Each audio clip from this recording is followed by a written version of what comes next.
Hello, Daisies. Today we're gonna work together to earn our Career Fair Fun Patch. So to get started, we're gonna read a story together called Lily's Purple Plastic Purse by Kevin Hanks, and we're gonna talk a little bit about what it means to be an author and what it means to be an illustrator. All right, are you ready? Okay, girls, so this is our story, Lily's Purple Plastic Purse. And this story is written by Kevin Hanks. Kevin Hanks is the author of our story, which means that he came up with the idea for the story and then he wrote it by himself. So an author is someone who comes up with an idea for a story and then writes that story to share with others. An author could also be someone who writes a poem or a book, or maybe they write a song, right? You can be the author of something. If you write a song, it's called a songwriter, but you're also the author of that song. You're the one that came up with it, okay? So there are many different types of writing that can make you an author. So if you wake up tomorrow and say, I'm gonna write a poem, you're the author of your poem, okay? Now, an illustrator is someone who does all the beautiful pictures that go along with a story. So an illustrator is the person who created all these lovely pictures that you see in the story. In this case, the illustrator is also Mr. Kevin Hanks. He not only came up with the story and wrote it as the author, but he also illustrated and created the beautiful pictures for the story. So sometimes someone is very, very talented and they can not only write their story, but also draw the pictures. Sometimes someone is really, really great at writing a story, but they don't feel as comfortable with drawing the pictures. So that's where another illustrator would come in and they would help bring that story to life through the pictures. Okay. All right, so we're gonna read this story together and we're gonna learn a little bit more about what types of jobs Lily might like to have. All right. Lily loved school. She loved the pointy pencils, she loved the squeaky chalk, and she loved the way her boots went clickety-click-click down the long, shiny halls. Lily loved the privacy of her own desk. She loved the fish sticks and chocolate milk every Friday in the lunchroom. And most of all, she loved her teacher, Mr. Slinger. Mr. Slinger was as sharp as a tack. He wore artistic shirts, he wore glasses on a chain around his neck, and he wore a different colored tie for every day of the week. Wow, said Lily, that was just about all she could say. Wow. Instead of greetings, students, or good morning, pupils, Mr. Slinger winked and said, howdy. He thought that desks and rows were old-fashioned and boring. Do you rodents think you can handle a semicircle? And he always provided the most tasty snacks, things that were curly and crunchy and cheesy.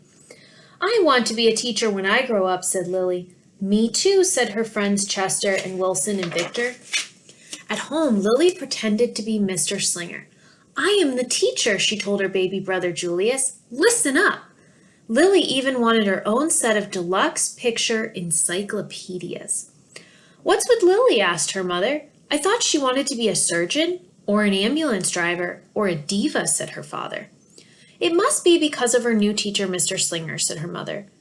Wow, said her father, that was just about all he could say. Wow.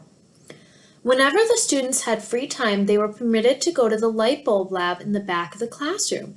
They expressed their ideas creatively through drawing and writing. Lily went often. She had a lot of ideas. She drew pictures of Mr. Slinger, and she wrote stories about him, too. During sharing time, Lily showed her creations to the entire class. Wow, said Mr. Slinger, that was just about all he could say. Wow.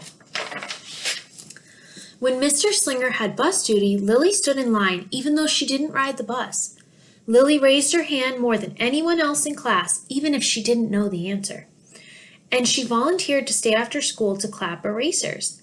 I want to be a teacher when I grow up, said Lily. Excellent choice, said Mr. Slinger. One Monday morning, Lily came to school especially happy. She had gone shopping with her Grammy over the weekend. Lily had a new pair of movie star sunglasses, complete with glittery diamonds and a chain like Mr. Slinger's. She had 3 shiny quarters, and best of all, she had a brand new purple plastic purse that played a jaunty tune when it was opened. Lily wanted to show everyone. Not now, said Mr. Slinger. Listen to our story. Lily had a hard time listening.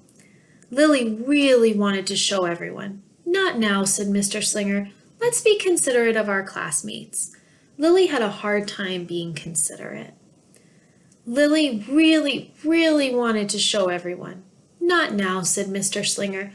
Wait until recess or sharing time. But Lily could not wait. The glasses were so glittery, the quarters were so shiny, and the purse played such nice music, not to mention how excellent it was for storing school supplies. Look, Lily whispered fiercely. Look, everyone, look what I've got.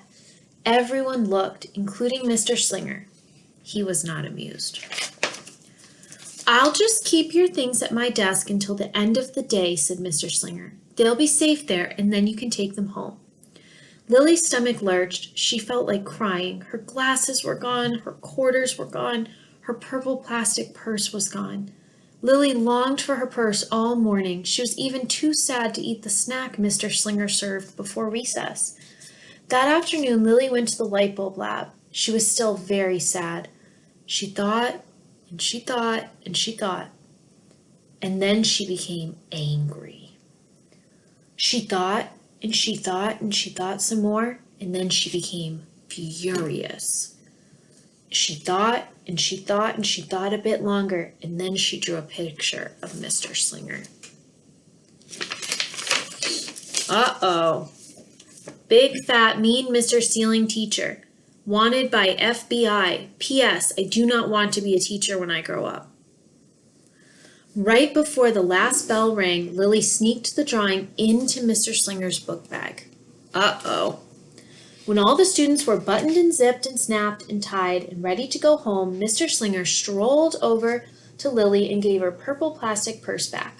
It's a beautiful purse, said Mr. Slinger. Your quarters are nice and jingly, and those glasses are absolutely fabulous. You may bring them back to school as long as you don't disturb the rest of the class.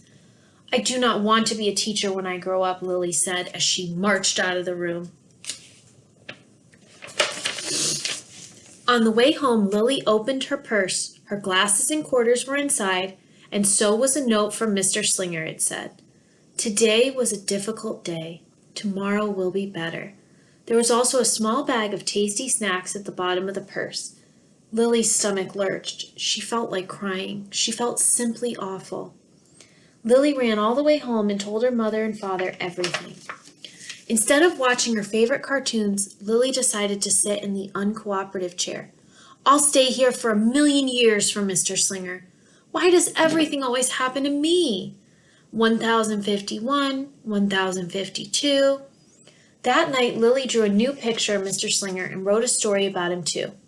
Lily was really sorry, so everyone forgave her, even her parents, even her stinky baby brother, even her especially incredible teacher. And then the sun shined its smiley face down on everyone and everything, even the bugs and worms. The end. Listen up. I forgive everyone. I am really sorry. I'm an author. There she is writing her story. Lily's mother wrote a note, and Lily's father baked some tasty snacks for Lily to take to school the next day. I think Mr. Slinger will understand, said Lily's mother. I know he will, said Lily's father. The next morning, Lily got to school early. These are for you, Lily said to Mr. Slinger, because I'm really sorry. Mr. Slinger read the story, and he looked at the picture, and he read the note, and he sampled the snacks. Wow, said Mr. Slinger. That was just about all he could say. Wow. What do you think we should do with this? Asked Mr. Slinger. Could we just throw it away? Asked Lily. They're talking about the bad picture she drew. Excellent idea, said Mr. Slinger. During sharing time, Lily demonstrated the many uses and unique qualities of her purple plastic purse, her shiny quarters, and her glittery movie star sunglasses. Then she did a little performance using them as props. It's called interpretive dance, said Lily. Mr. Slinger joined in. Wow, said the entire class. That was just about all they could say. Wow. Throughout the rest of the day, Lily's purse and quarters were tucked safely inside her desk. She peeked at them often, but did not disturb a soul. Right before the last bell rang, Mr. Slinger served Lily's snacks to everyone's delight. "What do you want to be when you grow up?" asked Mr. Slinger. "A teacher," everyone responded. Lily's response was the loudest. "Excellent choice," said Mr. Slinger. As the pupils filed out of the classroom, Lily held her purple plastic purse close to her heart. Mr. Slinger was right. It had been a better day. Lily ran and skipped and hopped and flew all the way home. She was so happy, and she really did want to be a teacher when she grew up. That is when she didn't want to be a dancer or a surgeon or an ambulance driver, or a diva, or a pilot, or a hairdresser, or a scuba diver. So as you can see, girls, there are so many different jobs that you can pick from when you grow up. So never, never, never give up on your imagination. And just a reminder, an author is someone who writes the story, and an illustrator is someone who draws the pictures that go along with the story. All right, now it's your turn to create your own stories. Visit the badge sheet on our website to earn your career fun patch and finish your steps.